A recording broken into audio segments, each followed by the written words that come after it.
A brother sent us a question saying that, is it authentic to read 100,025 times or 125,000 times Al-Ayat Kareema, La ilaha illa anta subhanaka inni kuntu min al-zalimin, for any calamities or for our brothers and sisters in Syria? We got this message to read it 10 times and forward it to others so that the chain is not broken. First of all, this ayah in Surah Al-Anbiya, where Prophet Jonah, Yunus, when he was in the belly of the whale, said this dua. And the Prophet said, ﷺ, that anyone who is afflicted by calamity and he says this dua, Allah will relieve him, insha'Allah. And also he recommended that we make this or recite this ayah whenever we want to make dua. So if I'd like Allah to pay off my debts, I would say at the end of it, La ilaha illa anta subhanaka inni kuntu min al-zalimin.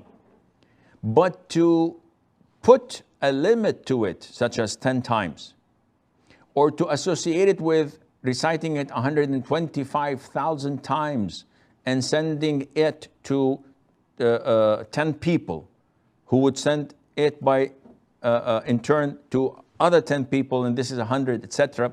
All of this is an innovation. There's nothing in Islam to repeat anything 125,000 times, not even 125 times. So this is an innovation. And if you want to help our brothers in Syria, you don't do this by messaging and circulating such innovations. We help them by sincere dua. In the last third of the night, you praise Allah Azza wa Jal, you express your inability and helplessness. We have nothing to do except dua.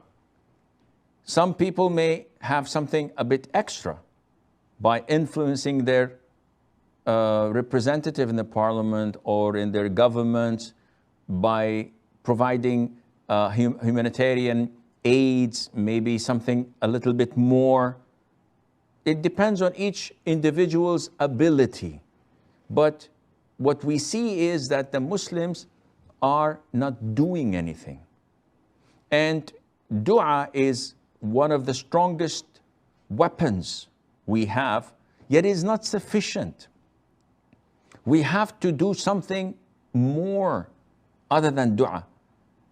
It was reported that the invaders came to invade a country, and all the scholars, I think it was Napoleon coming to invade Egypt a couple of centuries ago, and all the scholars went into the masjid, started reading Sahih al-Bukhari.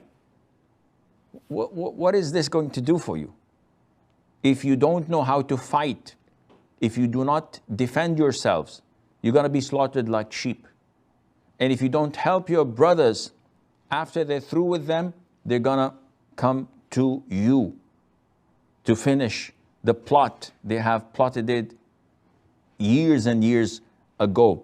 So you do not help them by spreading such innovations. Every Friday, people say, let's circulate this message, offering salutation to the Prophet ﷺ. Let us reach 10 million. Let us reach 100 million. Then what? What are you doing? This is clear innovation. Neither the Prophet ﷺ recommended this, nor his companions. They had never done such a thing. So what you're doing is actually engaging people in something that is not part of the Sunnah. On the contrary, it goes against the Sunnah, and this is not permissible.